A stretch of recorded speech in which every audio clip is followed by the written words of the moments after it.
So I'm Dr. Foster, and I'm the founder of Maximum Change. And I am really, really passionate about helping people start their business and to grow their business.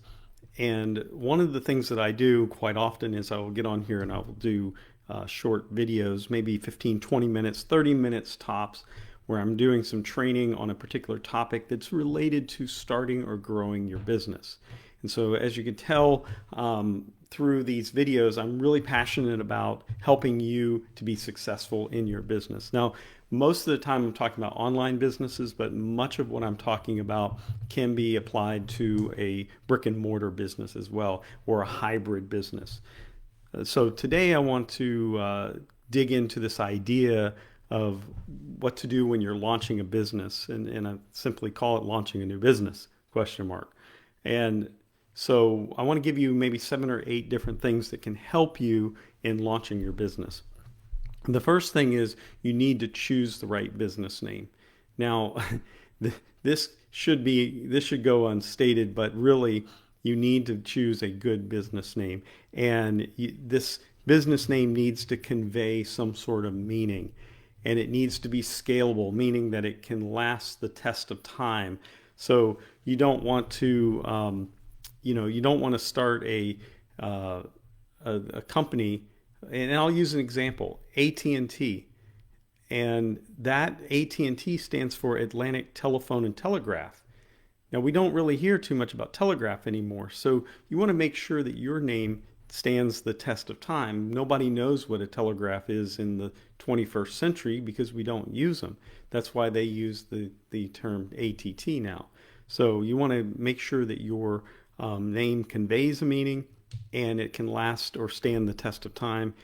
Keep it simple, and also check to see if that name is available as a domain name, because if you're going to, even if you're going to be a brick and mortar, you're going to want to have some sort of internet presence. So make sure that you check to see if there's a domain name available for it. .coms are becoming a little more difficult to obtain, but they're still available. There's still a lot of them out there. So your name should be unique. It should be simple. Keep it simple, silly. KISS method, make it unique, and make sure that you can get a domain name for it. Next, make sure that you have social media presence. And this requires you to know where your target audience is hanging out. Who's your target audience? You need to figure out who that is.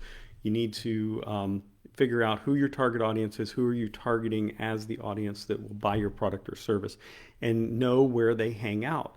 Some people hang out on LinkedIn, some people hang out on Instagram, some people hang out on TikTok. You got to know, are they on Facebook? In my case, a lot of my clients hang out on Facebook and Instagram, and some of them hang out on TikTok.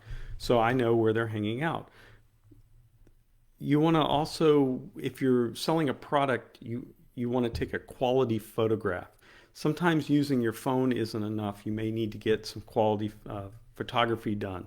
So make sure that the quality of what you're getting off your phone is good. If not, you're going to need to figure out what you're going to do about that. The other thing is, if you're providing a service, you want to get some professional headshots and professional photography done. That's going to cost a little bit, and depending on your area and the photographer that you get, it could be several $100s. Make sure that when you're engaging a photographer for products or services, that you have been given the rights, explicitly written out, given the rights to use those photos on the internet for commerce purposes. So make sure you're doing that. The other thing that's really important is learn how to write copy really well. What is copy? Copy is the wording that you use to describe your product or service. So you want to have a compelling title, compelling script that is going to explain what your product or service is or does, how it benefits them, what is the value that's given. You want it to be honest, and you want it to be compelling. So and also creative. Use your personality when you're doing copy. Make sure your personality comes in. If you're really dorky, make sure that your copy's dorky, but make sure that it's also addressing the target audience. So if you're dorky but your target audience isn't, you got to play that by ear, because it may or may not work. If you use humor, use humor. If you're very professional, obviously it's going to come across as a professional copy, but be creative in it. if you're going to have a product, you need to make sure that you can ship that product swiftly. I'll be honest with you in the fact that when I order something off of, let's say, Amazon, if it doesn't ship immediately, I'm really aggravated. And sometimes you buy stuff off of Amazon that ships from another country, and it could take several weeks for you to get the product. So make sure that if you're going to sell a product, that you provide that product, you put that in the mail, or you ship it quickly, and make sure that you keep your customer apprised of the process. Make sure that they know that it's being packed. Make sure that they know that it's being shipped. Give them a shipper's number if there is one to track their product.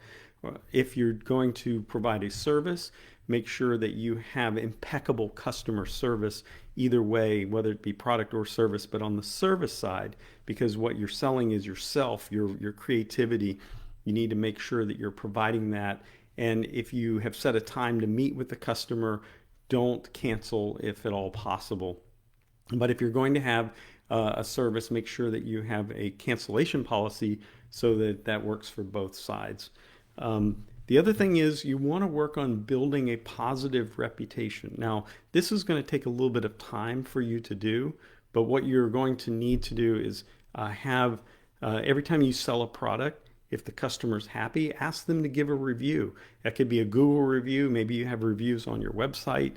Make sure that you're getting positive feedback. And if you don't have a mechanism for that set up, go ahead and ask for feedback from them. Ask them to send you a review. And the best type of reviews that you can get would be a video review, because you can post those on your website or other media, Facebook page or whatever. If you have a business Facebook page, make sure that you're putting that out there. The reviews are key. They're crucial. Think about how many times you've ordered something off the internet, maybe Amazon or another website, and you've looked at the reviews and you've maybe passed over a particular product because the reviews weren't as good as you would like them to be, or maybe there was 2 reviews and they were pretty low. Sometimes I won't buy a product if it's marginal reviews and a lot of feedback. Sometimes I won't buy a product if it's marginal reviews and only 2 people gave feedback.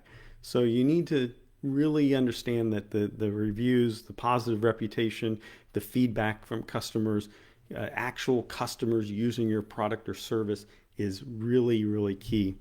And then finally, offer flexible payment options.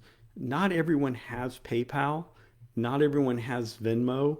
So make sure that you take other forms of payment. Now, I will say this. If you're going to offer a product or service, get the payment up front.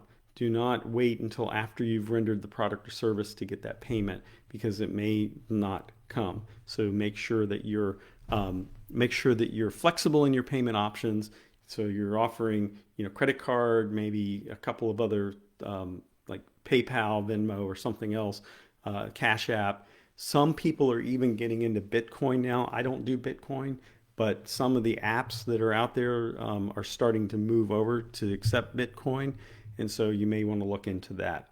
It is really important that when you're starting out a business, that you have a website, have a web presence, you have a social media presence, you're getting positive feedback, you're offering flexible payment options, and you're learning how to do some of the advertising that's out there. So hope this has been really helpful to you. If you like this, please follow, comment, share. I really, really appreciate it. I'd love to hear from you.